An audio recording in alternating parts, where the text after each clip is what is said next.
When Isaac was old and his eyes were so weak that he could no longer see, he called for Esau, his older son, and said to him, "My son." "Here I am," he answered. Isaac said, "I am now an old man and don't know the day of my death. Now then, get your equipment, your quiver and bow, and go out to the open country to hunt some wild game for me. Prepare me the kind of tasty food I like, and bring it to me to eat, so that I may give you my blessing before I die." Now Rebekah was listening as Isaac spoke to his son Esau. When Esau left for the open country to hunt game and bring it back, Rebekah said to her son Jacob, "Look, I overheard your father say to your brother Esau, 'Bring me some game and prepare me some tasty food to eat, so that I may give you my blessing in the presence of the Lord before I die. Now, my son, listen carefully and do what I tell you. Go out to the flock and bring me 2 choice young goats, so I can prepare some tasty food for your father, just the way he likes it. Then take it to your father to eat, so that he may give you his blessing before he dies." Jacob said to Rebekah his mother, "But my brother Esau is a hairy man, while I have smooth skin. What if my father touches me? I would appear to be tricking him and would bring down a curse on myself rather than a blessing." His mother said to him, "My son, let the curse fall on me. Just do what I say. Go and get them for me."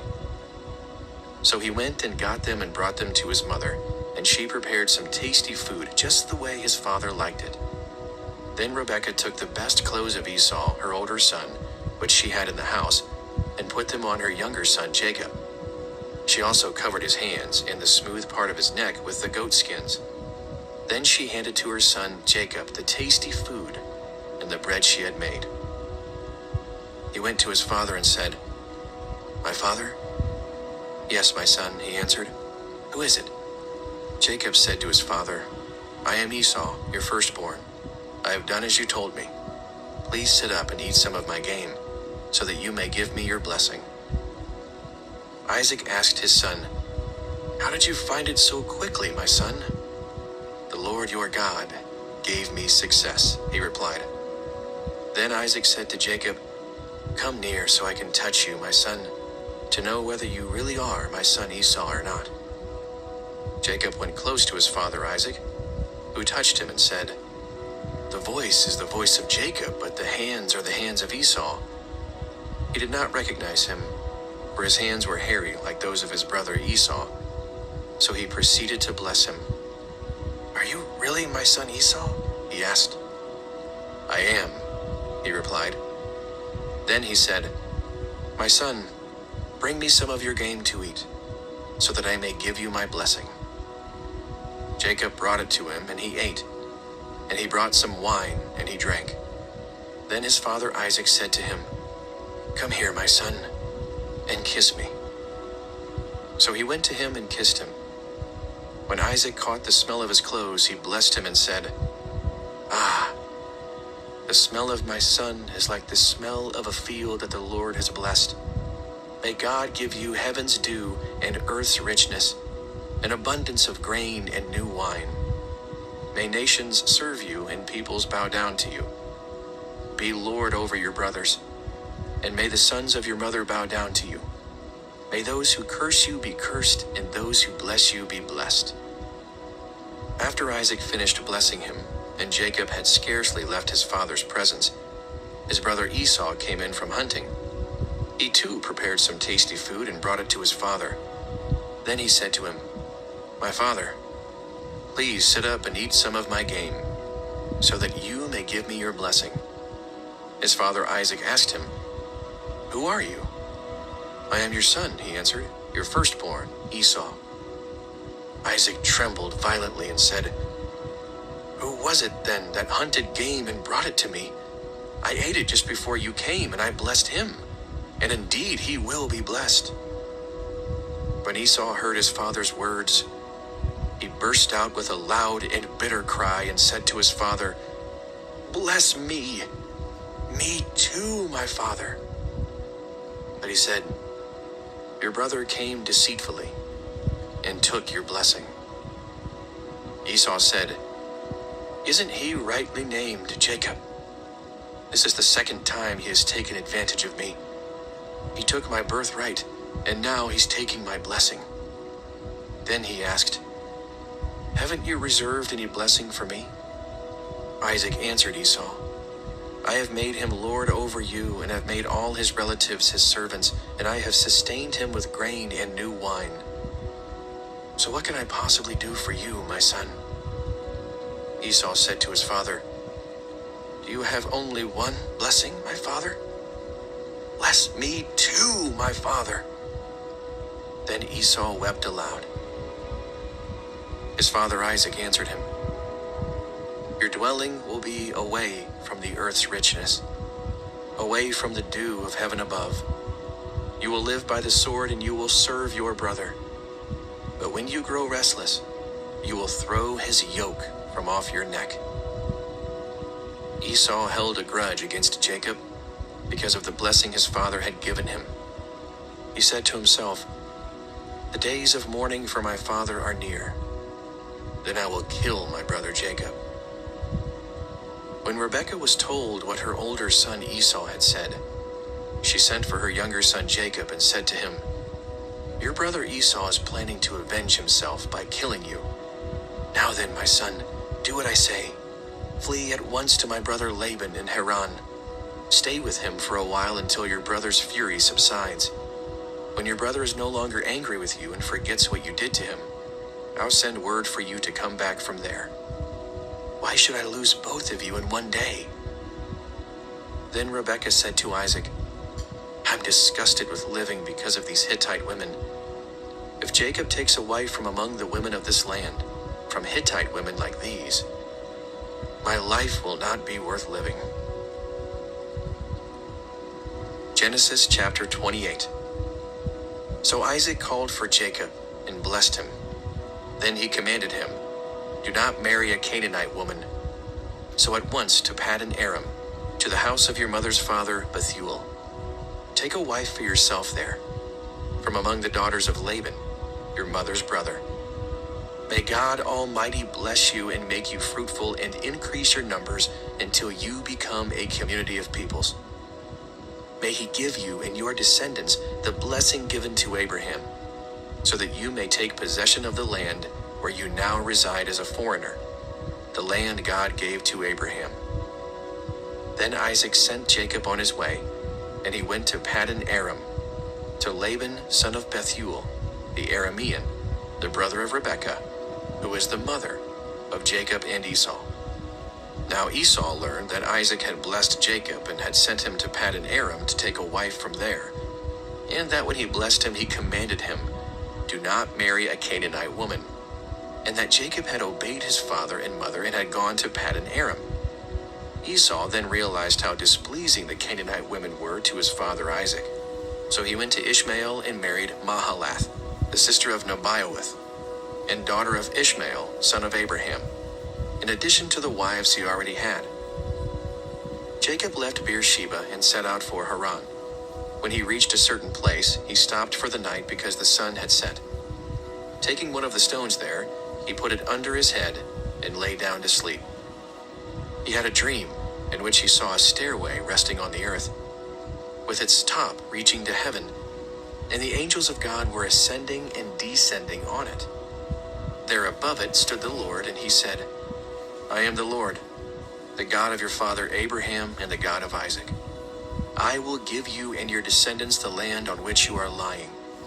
Your descendants will be like the dust of the earth, and you will spread out to the west and to the east, to the north and to the south.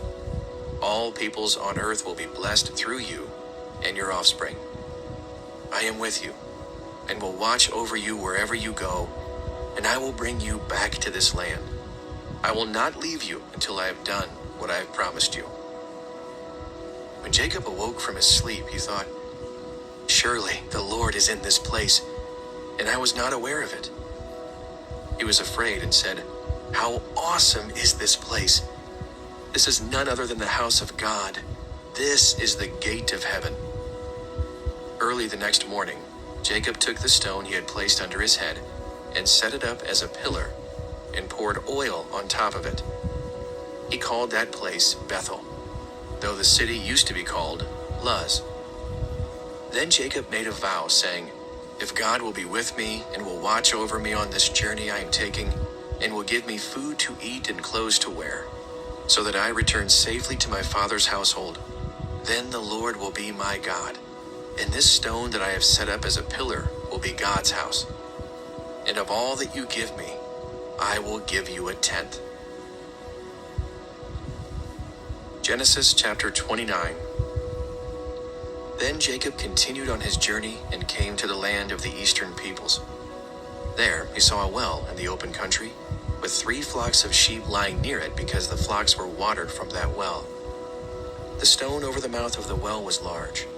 When all the flocks were gathered there, the shepherds would roll away the stone from the well's mouth and water the sheep. Then they would return the stone to its place over the mouth of the well. Jacob asked the shepherds, "My brothers, where are you from?" "We're from Haran," they replied. He said to them, "Do you know Laban, Nahor's grandson?" "Yes, we know him," they answered. Then Jacob asked them, "Is he well?" "Yes, he is," they said, "and here comes his daughter Rachel with the sheep." "Look," he said, "the sun is still high. It is not time for the flocks to be gathered. Water the sheep and take them back to pasture." "We can't," they replied, "until all the flocks are gathered and the stone has been rolled away from the mouth of the well. Then we will water the sheep." While he was still talking with them, Rachel came with her father's sheep, for she was a shepherd. When Jacob saw Rachel, daughter of his uncle Laban, and Laban's sheep, he went over and rolled the stone away from the mouth of the well, and watered his uncle's sheep. Then Jacob kissed Rachel and began to weep aloud. He had told Rachel that he was a relative of her father and a son of Rebekah. So she ran and told her father. As soon as Laban heard the news about Jacob, his sister's son, he hurried to meet him. He embraced him and kissed him and brought him to his home. And there Jacob told him all these things. Then Laban said to him, "You are my own flesh and blood." After Jacob had stayed with him for a whole month, Laban said to him, "Just because you are a relative of mine, should you work for me for nothing? Tell me what your wages should be." Now Laban had 2 daughters. The name of the older was Leah, and the name of the younger was Rachel. Leah had weak eyes, but Rachel had a lovely figure and was beautiful. Jacob was in love with Rachel and said, "I'll work for you 7 years in return for your younger daughter Rachel." Laban said, "It's better that I give her to you than to some other man. Stay here with me." So Jacob served 7 years to get Rachel, but they seemed like only a few days to him because of his love for her. Then Jacob said to Laban, "Give me my wife. My time is completed, and I want to make love to her." So Laban brought together all the people of the place and gave a feast.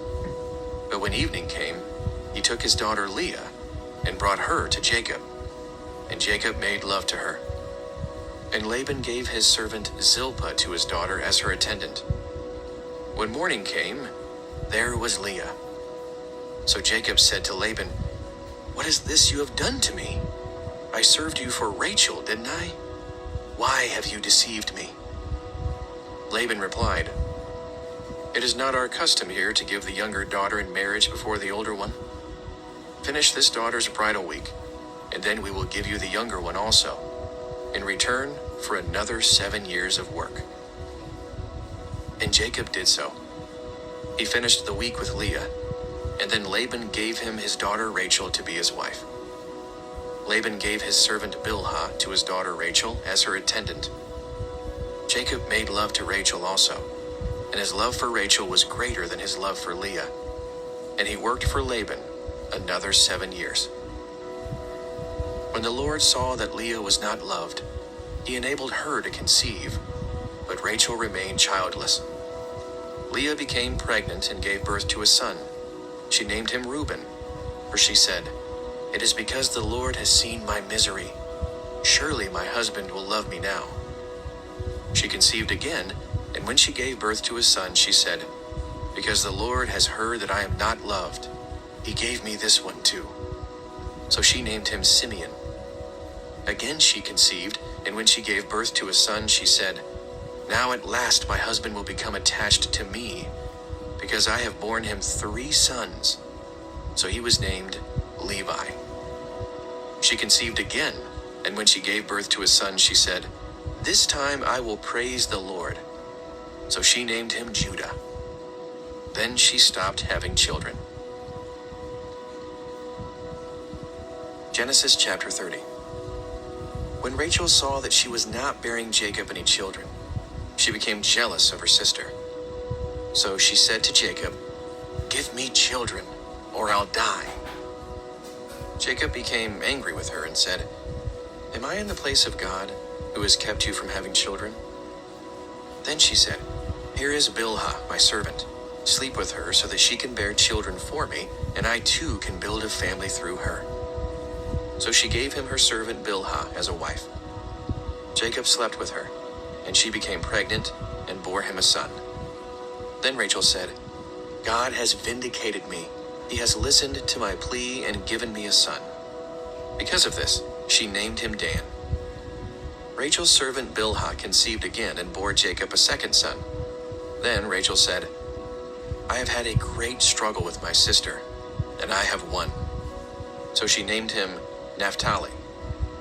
When Leah saw that she had stopped having children, she took her servant Zilpah and gave her to Jacob as a wife. Leah's servant Zilpah bore Jacob a son. Then Leah said, "What a good fortune." So she named him Gad. Leah's servant Zilpah bore Jacob a second son. Then Leah said, "How happy I am! The women will call me happy." So she named him Asher. During wheat harvest, Reuben went out into the fields and found some mandrake plants, which he brought to his mother Leah. Rachel said to Leah, "Please give me some of your son's mandrakes." But she said to her, "Wasn't it enough that you took away my husband? Will you take my son's mandrakes too?" "Very well," Rachel said. "He can sleep with you tonight in return for your son's mandrakes." So when Jacob came in from the fields that evening, Leah went out to meet him.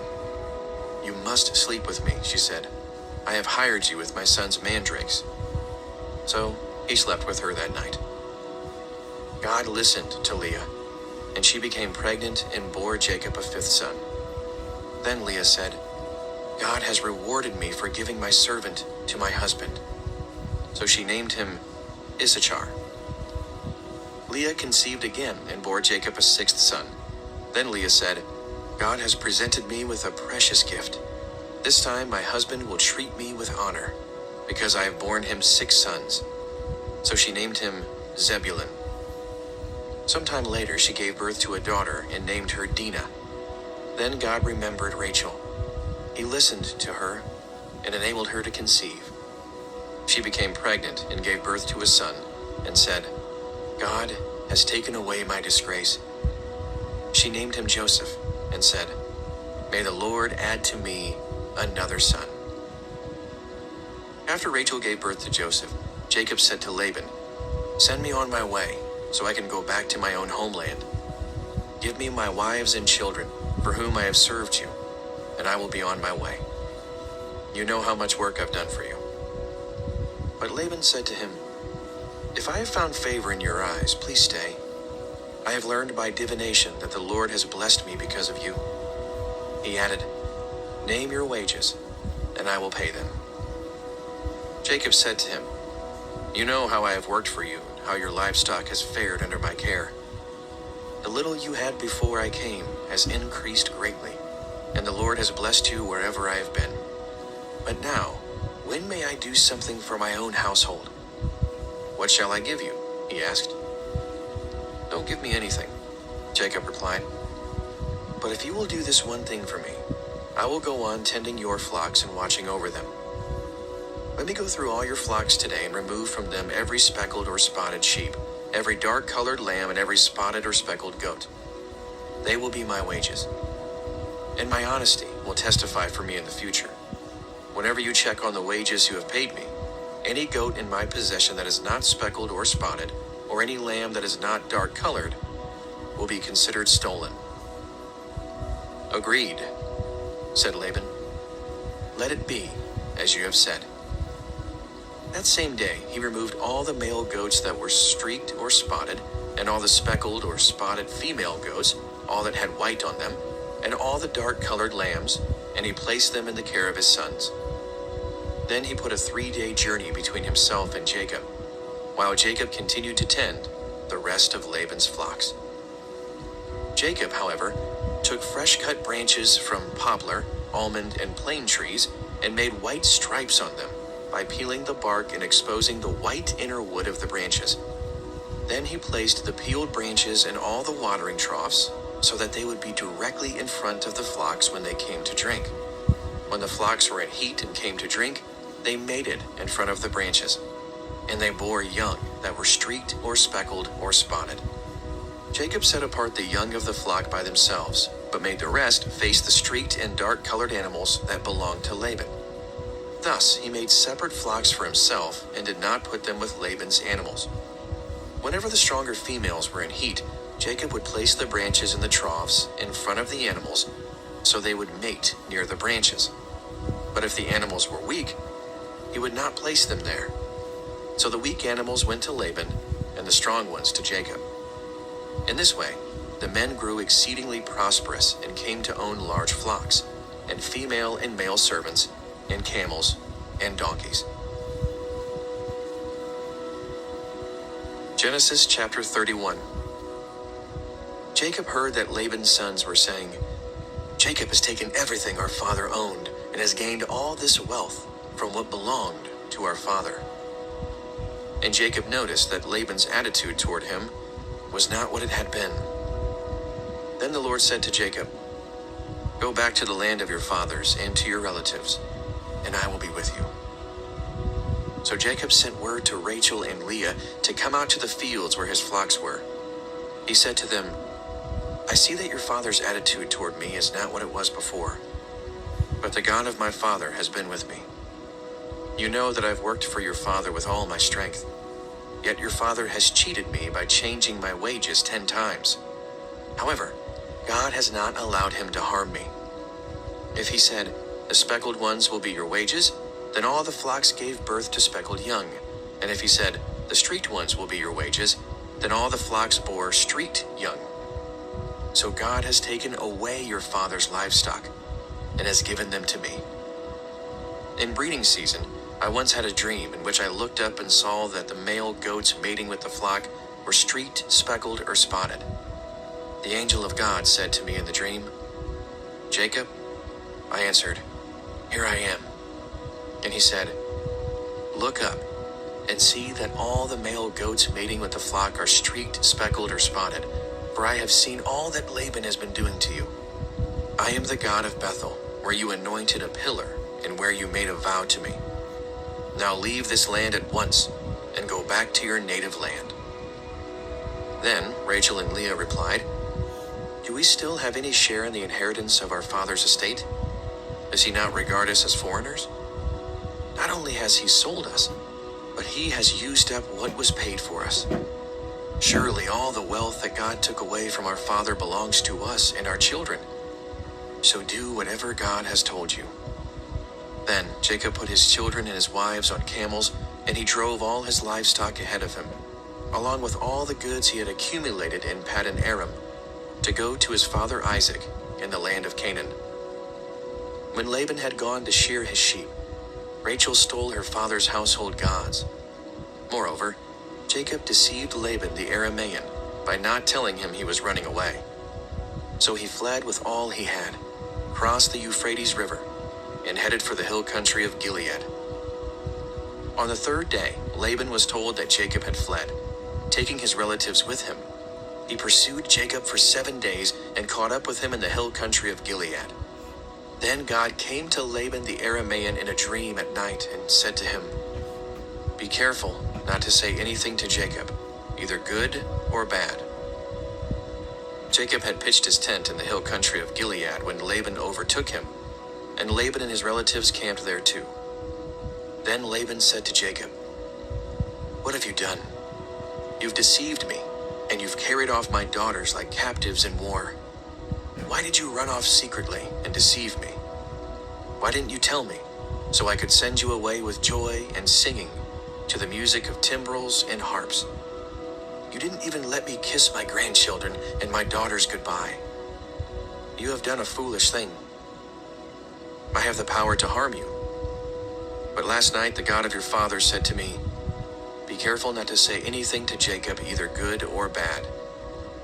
Now you have gone off because you long to return to your father's household. But why did you steal my gods? Jacob answered Laban, I was afraid, because I thought you would take your daughters away from me by force. But if you find anyone who has your gods, that person shall not live. In the presence of our relatives, see for yourself whether there is anything of yours here with me. And if so, take it. Now Jacob did not know that Rachel had stolen the gods. So Laban went into Jacob's tent and into Leah's tent and into the tent of the 2 female servants, but he found nothing. After he came out of Leah's tent, he entered Rachel's tent. Now Rachel had taken the household gods and put them inside her camel's saddle and was sitting on them.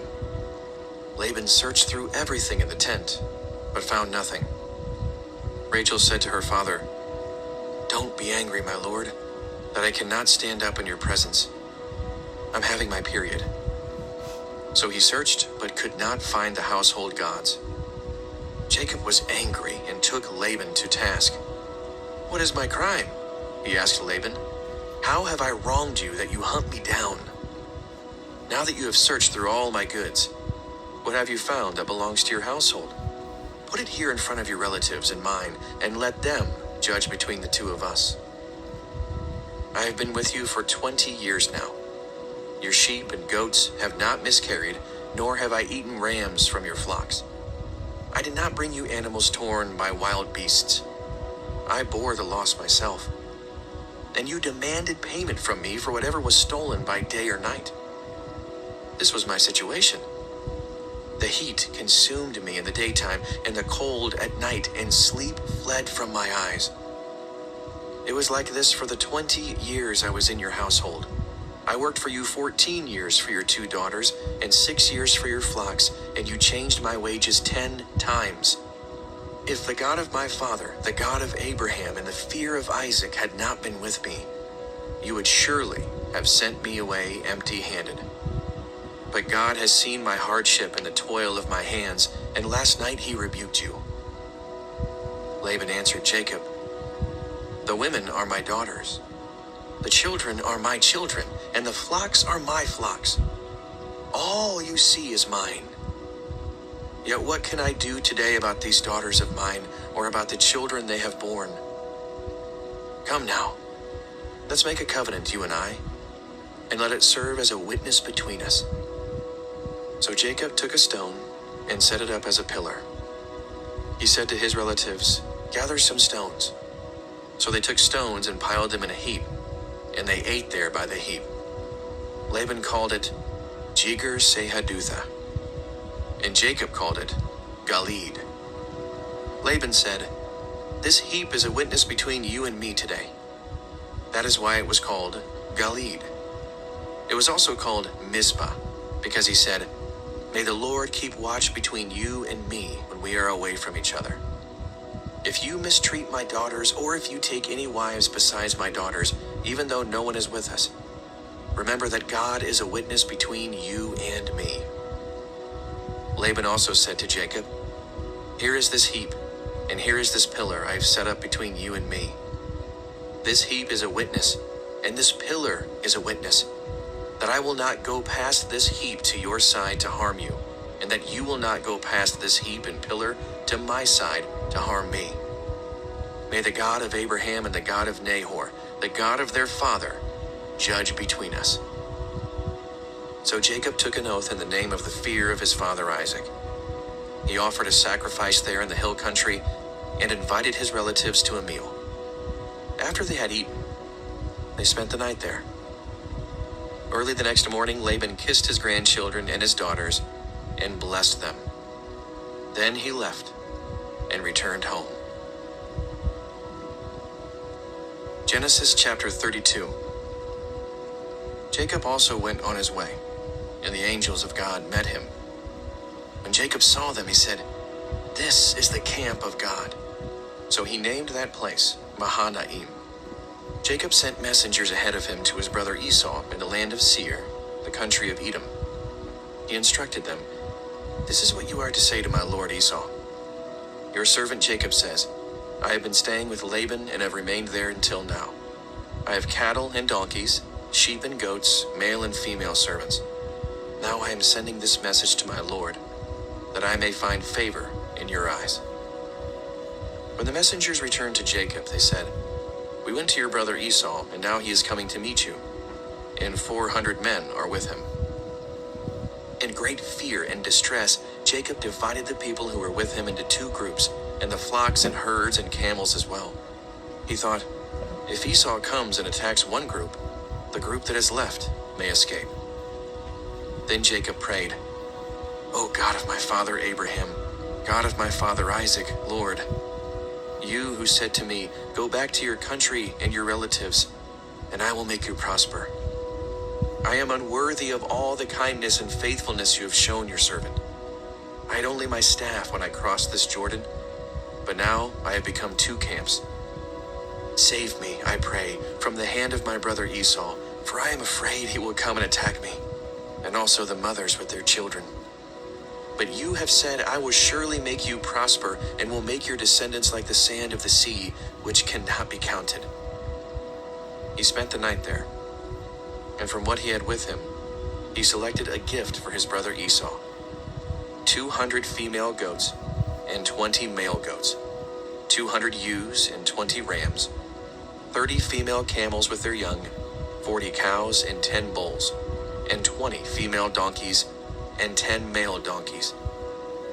He put them in the care of his servants, each herd by itself, and said to his servants, "Go ahead of me, and keep some space between the herds."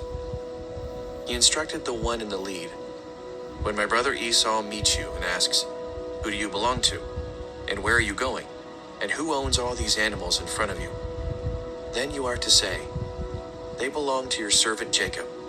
They are a gift sent to my lord Esau, and he is coming behind us.'" He also instructed the second, the third, and all the others who followed the herds, "You are to say the same thing to Esau when you meet him, and be sure to say, 'Your servant Jacob is coming behind us.'" For he thought, "I will pacify him with these gifts I am sending on ahead. Later, when I see him, perhaps he will receive me." So Jacob's gifts went on ahead of him, but he himself spent the night in the camp. That night, Jacob got up and took his 2 wives, his 2 female servants, and his 11 sons, and crossed the ford of the Jabbok. After he had sent them across the stream, he sent over all his possessions. So Jacob was left alone, and a man wrestled with him till daybreak. When the man saw that he could not overpower him, he touched the socket of Jacob's hip, so that his hip was wrenched as he wrestled with the man. Then the man said, "Let me go, for it is daybreak." But Jacob replied, "I will not let you go unless you bless me." The man asked him, "What is your name?" "Jacob," he answered. Then the man said, "Your name will no longer be Jacob, but Israel, because you have struggled with God and with humans and have overcome." Jacob said, "Please tell me your name." But he replied, "Why do you ask my name?" Then he blessed him there. So Jacob called the place Peniel, saying, "It is because I saw God face to face, and yet my life was spared." The sun rose above him as he passed Peniel, and he was limping because of his hip. Therefore, to this day, the Israelites do not eat the tendon attached to the socket of the hip, because the socket of Jacob's hip was touched near the tendon. Genesis chapter 33. Jacob looked up, and there was Esau, coming with his 400 men. So he divided the children among Leah, Rachel, and the 2 female servants. He put the female servants and their children in front, Leah and her children next, and Rachel and Joseph in the rear. He himself went on ahead and bowed down to the ground 7 times as he approached his brother. But Esau ran to meet Jacob and embraced him. He threw his arms around his neck and kissed him, and they wept. Then Esau looked up and saw the women and children. "Who are these with you?" he asked. Jacob answered, "They are the children God has graciously given your servant." Then the female servants and their children approached and bowed down. Next, Leah and her children came and bowed down. Last of all came Joseph and Rachel, and they too bowed down. Esau asked, "What's the meaning of all these flocks and herds I met?" "To find favor in your eyes, my lord," he said. But Esau said, "I already have plenty, my brother. Keep what you have for yourself." "No, please," said Jacob. "If I have found favor in your eyes, accept this gift from me. For to see your face is like seeing the face of God. Now that you have received me favorably, please accept the present that was brought to you, for God has been gracious to me, and I have all I need." And because Jacob insisted, Esau accepted it. Then Esau said, "Let us be on our way. I'll accompany you." But Jacob said to him, "My Lord knows that the children are tender, and that I must care for the ewes and cows that are nursing their young. If they are driven hard just one day, all the animals will die. So let my Lord go on ahead of his servant, while I move along slowly at the pace of the flocks and herds before me and the pace of the children, until I come to my Lord in Seir." Esau said, "Then let me leave some of my men with you." "But why do that?" Jacob asked. "Just let me find favor in the eyes of my Lord." So that day, Esau started on his way back to Seir. Jacob, however, went to Succoth, where he built a place for himself and made shelters for his livestock. That is why the place is called Succoth. After Jacob came from Paddan Aram, he arrived safely at the city of Shechem and Canaan and camped within sight of the city. For 100 pieces of silver, he bought from the sons of Hamor, the father of Shechem, the plot of ground where he pitched his tent. There he set up an altar and called it El Elohe, Israel. Genesis chapter 34. Now Dinah, the daughter Leah had borne to Jacob, went out to visit the women of the land. When Shechem, son of Hamor, the Hivite, the ruler of that area, saw her, he took her and raped her. His heart was drawn to Dinah, daughter of Jacob. He loved the young woman and spoke tenderly to her. And Shechem said to his father Hamor, "Get me this girl as my wife." When Jacob heard that his daughter Dinah had been defiled, his sons were in the fields with his livestock, so he did nothing about it until they came home. Then Shechem's father Hamor went out to talk with Jacob. Meanwhile, Jacob's sons had come in from the fields as soon as they heard what had happened. They were shocked and furious because Shechem had done an outrageous thing in Israel by sleeping with Jacob's daughter, a thing that should not be done. But Hamor said to them, "My son Shechem has his heart set on your daughter. Please give her to him as his wife. Intermarry with us. Give us your daughters and take our daughters for yourselves. You can settle among us. The land is open to you. Live in it, trade in it, and acquire property in it." Then Shechem said to Dinah's father and brothers, "Let me find favor in your eyes, and I will give you whatever you ask. Make the price for the bride and the gift I am to bring as great as you like, and I'll pay whatever you ask me. Only give me the young woman as my wife." Because their sister Dinah had been defiled, Jacob's sons replied deceitfully as they spoke to Shechem and his father Hamor. They said to them, "We can't do such a thing. We can't give our sister to a man who is not circumcised. That would be a disgrace to us. We will enter into an agreement with you on one condition only, that you become like us by circumcising all your males. Then we will give you our daughters and take your daughters for ourselves. We'll settle among you and become one people with you. But if you will not agree to be circumcised, we'll take our sister and go." Their proposal seemed good to Hamor and his son Shechem. The young man, who was the most honored of all his father's family, lost no time in doing what they said, because he was delighted with Jacob's daughter. So Hamor and his son Shechem went to the gate of their city to speak to the men of their city. "These men are friendly toward us," they said. "Let them live in our land and trade in it. The land has plenty of room for them. We can marry their daughters, and they can marry ours. But the men will agree to live with us as one people only on the condition that our males be circumcised, as they themselves are. Won't their livestock, their property, and all their other animals become ours? So let us agree to their terms, and they will settle among us." All the men who went out of the city gate agreed with Hamor and his son Shechem, and every male in the city was circumcised. 3 days later, while all of them were still in pain, 2 of Jacob's sons, Simeon and Levi, Dinah's brothers, took their swords and attacked the unsuspecting city, killing every male. They put Hamor and his son Shechem to the sword and took Dinah from Shechem's house and left. The sons of Jacob came upon the dead bodies and looted the city where their sister had been defiled. They seized their flocks and herds and donkeys and everything else of theirs in the city and out in the fields.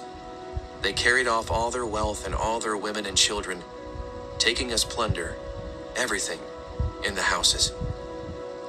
Then Jacob said to Simeon and Levi, "You have brought trouble on me by making me obnoxious to the Canaanites and Perizzites, the people living in this land.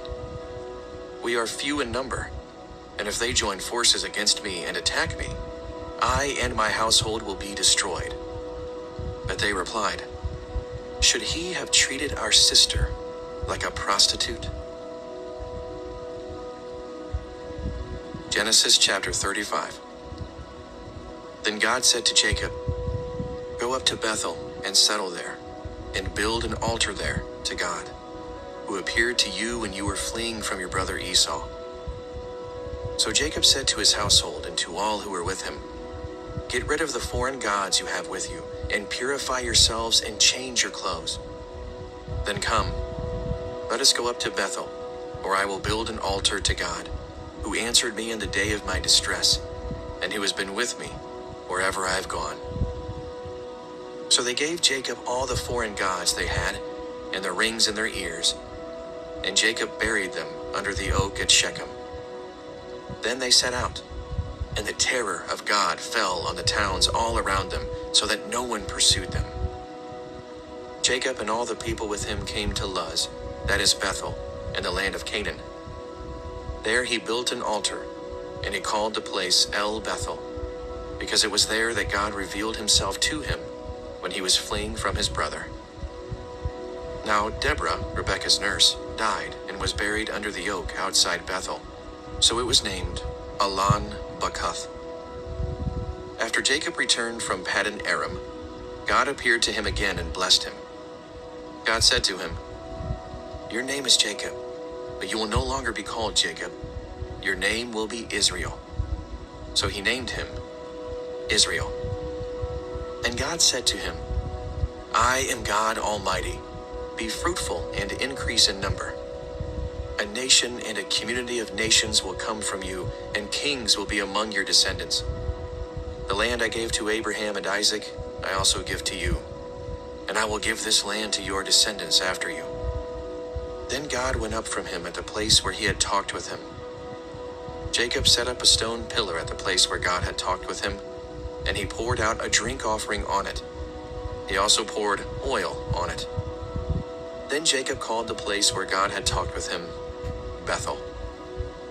Then they moved on from Bethel. While they were still some distance from Ephrath, Rachel began to give birth and had great difficulty. And as she was having great difficulty in childbirth, the midwife said to her, "Don't despair, for you have another son." As she breathed her last, for she was dying, she named her son Ben-Oni. but his father named him Benjamin. So Rachel died and was buried on the way to Ephrath, that is Bethlehem. Over her tomb Jacob set up a pillar, and to this day that pillar marks Rachel's tomb. Israel moved on again and pitched his tent beyond Migdal Eder. While Israel was living in that region, Reuben went in and slept with his father's concubine, Bilhah, and Israel heard of it. Jacob had 12 sons, the sons of Leah, Reuben the firstborn of Jacob, Simeon, Levi, Judah, Issachar, and Zebulun. The sons of Rachel, Joseph and Benjamin. The sons of Rachel's servant Bilhah, Dan and Naphtali. The sons of Leah's servant Zilpah, Gad and Asher. These were the sons of Jacob, who were born to him in Paddan Aram. Jacob came home to his father Isaac in Mamre, near Kiriath Arba, that is Hebron, where Abraham and Isaac had stayed. Isaac lived 180 years. Then he breathed his last and died, and was gathered to his people, old and full of years. And his sons Esau and Jacob buried him.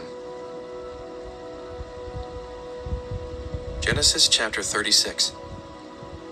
This is the account of the family line of Esau, that is, Edom. Esau took his wives from the women of Canaan, Adah, daughter of Elon the Hittite, and Aholibamah, daughter of Anah and granddaughter of Zibeon the Hivite, also Basemath, daughter of Ishmael and sister of Nebaioth. Adah bore Eliphaz to Esau, Basemath bore Ruel, and Aholibamah bore Jeush, Jalam, and Korah. These were the sons of Esau, who were born to him in Canaan.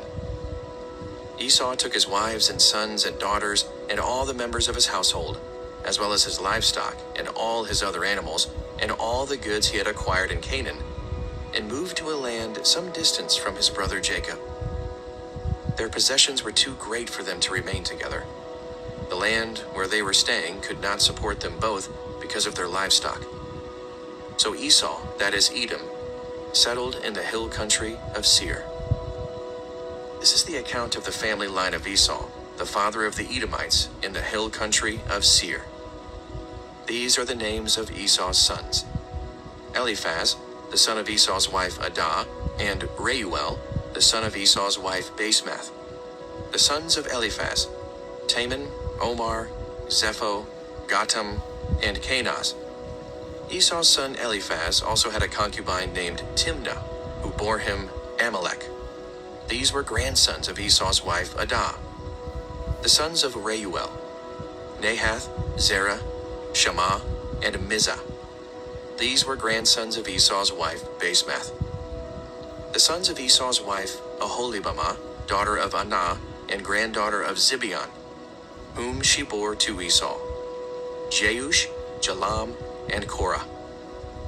These were the chiefs among Esau's descendants. The sons of Eliphaz, the firstborn of Esau: chiefs Taman, Omar, Zepho, Kenaz, Korah, Gatam, and Amalek. These were the chiefs descended from Eliphaz and Edom. They were grandsons of Adah. The sons of Esau's son Reuel: chiefs Nahath, Zerah, Shammah, and Mizah. These were the chiefs descended from Reuel and Edom. They were grandsons of Esau's wife Basemath. The sons of Esau's wife Aholibamah: chiefs Jeush, Jalam, and Korah. These were the chiefs descended from Esau's wife Aholibamah, daughter of Anah. These were the sons of Esau, that is, Edom, and these were their chiefs. These were the sons of Seir the Horite, who were living in the region: Lotan, Shobal, Zibeon, Anah, Dishon, Ezer, and Dishan. These sons of Seir in Edom were Horite chiefs. The sons of Lotan: Ori and Homam. Timnah was Lotan's sister. The sons of Shobal: Alvan, Manahath, Ebal, Shepho, and Onam. The sons of Zibeon: Aiah and Anah. This is the Anah who discovered the hot springs in the desert while he was grazing the donkeys of his father Zibeon. The children of Anah: Dishon, and Oholibamah, daughter of Anah. The sons of Dishon: Hemdan, Eshban, Ithran, and Cheran. The sons of Azer: Bilhan, Zavan, and Akan. The sons of Dishan: Uz and Aran. These were the Horite chiefs: Lotan, Shobal, Zibeon, Anah, Dishon, Azer, and Dishan. These were the Horite chiefs according to their divisions in the land of Seir. These were the kings who reigned in Edom before any Israelite king reigned. Bela, son of Beor, became king of Edom. His city was named Dinhabah. When Bela died, Jobab, son of Zerah from Bozrah, succeeded him as king. When Jobab died, Hasham from the land of the Temanites succeeded him as king. When Hasham died, Hadad, son of Bedad, who defeated Midian in the country of Moab, succeeded him as king. His city was named Avith. When Hadad died, Samlah from Masrekah succeeded him as king. When Samlah died, Shaul from Rehoboth on the river succeeded him as king. When Shaul died, Baal-Hanan, son of Achbor, succeeded him as king. When Baal-Hanan, son of Achbor, died, Hadad succeeded him as king. His daughter was named Pau, and his wife's name was Mehetabel, daughter of Matred, the daughter of Me-Zahab. These were the chiefs descended from Esau, by name, according to their clans and regions: Timnah, Alva, Japheth, Aholibamah, Elah, Pinon, Kenaz, Taman, Mibzar, Magdiel, and Iram. These were the chiefs of Edom, according to their settlements in the land they occupied. This is the family line of Esau, the father of the Edomites. Genesis chapter 37. Jacob lived in the land where his father had stayed, the land of Canaan. This is the account of Jacob's family line. Joseph, a young man of 17, was tending the flocks with his brothers, the sons of Bilhah and the sons of Zilpah, his father's wives, and he brought their father a bad report about them. Now Israel loved Joseph more than any of his other sons, because he had been born to him in his old age, and he made an ornate robe for him. When his brothers saw that their father loved him more than any of them, they hated him and could not speak a kind word to him. Joseph had a dream, and when he told it to his brothers, they hated him all the more. He said to them, "Listen to this dream I had. We were binding sheaves of grain out in the field when suddenly my sheaf rose and stood upright, while your sheaves gathered around mine and bowed down to it." His brothers said to him, "Do you intend to reign over us? Will you actually rule us?" And they hated him all the more because of his dream and what he had said. Then he had another dream, and he told it to his brothers. "Listen," he said, "I had another dream, and this time the sun and moon and 11 stars were bowing down to me." When he told his father as well as his brothers, his father rebuked him and said, "What is this dream you had? Will your mother and I and your brothers actually come and bow down to the ground before you?" His brothers were jealous of him, but his father kept the matter in mind. Now his brothers had gone to graze their father's flocks near Shechem, and Israel said to Joseph, "As you know, your brothers are grazing the flocks near Shechem. Come, I'm going to send you to them." "Very well," he replied. So he said to him, "Go and see if all is well with your brothers and with the flocks, and bring word back to me." Then he sent him off from the valley of Hebron. When Joseph arrived at Shechem, a man found him wandering around in the fields and asked him, "What are you looking for?" He replied, "I'm looking for my brothers. Can you tell me where they are grazing their flocks?" "They have moved on from here," the man answered. "I heard them say, 'Let's go to Dothan.'" So Joseph went after his brothers and found them near Dothan. But they saw him in the distance, and before he reached them, they plotted to kill him. "Here comes that dreamer," they said to each other. "Come now, let's kill him and throw him into one of these cisterns and say that a ferocious animal devoured him. Then we'll see what comes of his dreams." When Reuben heard this, He tried to rescue him from their hands. "Let's not take his life," he said. "Don't shed any blood. Throw him into this cistern here in the wilderness, and don't lay a hand on him." Reuben said this to rescue him from them and take him back to his father. So when Joseph came to his brothers, they stripped him of his robe, the ornate robe he was wearing, and they took him and threw him into the cistern. The cistern was empty. There was no water in it. As they sat down to eat their meal, they looked up and saw a caravan of Ishmaelites coming from Gilead. Their camels were loaded with spices, balm, and myrrh, and they were on their way to take them down to Egypt.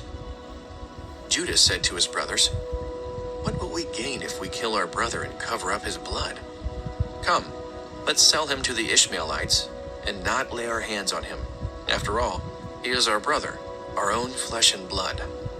His brothers agreed. So when the Midianite merchants came by, his brothers pulled Joseph up out of the cistern and sold him for 20 shekels of silver to the Ishmaelites, who took him to Egypt. When Reuben returned to the cistern and saw that Joseph was not there, he tore his clothes. He went to his brothers and said, "The boy isn't there. Where can I turn now?" Then they got Joseph's robe, slaughtered a goat, and dipped the robe in the blood. They took the ornate robe back to their father and said, "We found this. Examine it to see whether it is your son's robe." He recognized it and said, "It is my son's robe. Some ferocious animal has devoured him. Joseph has surely been torn to pieces." Then Jacob tore his clothes, put on sackcloth, and mourned for his son many days. All his sons and daughters came to comfort him, but he refused to be comforted. "No," he said, "I will continue to mourn until I join my son in the grave." So his father wept for him. Meanwhile, the Midianites sold Joseph in Egypt to Potiphar, one of Pharaoh's officials, the captain of the guard. Genesis chapter 38.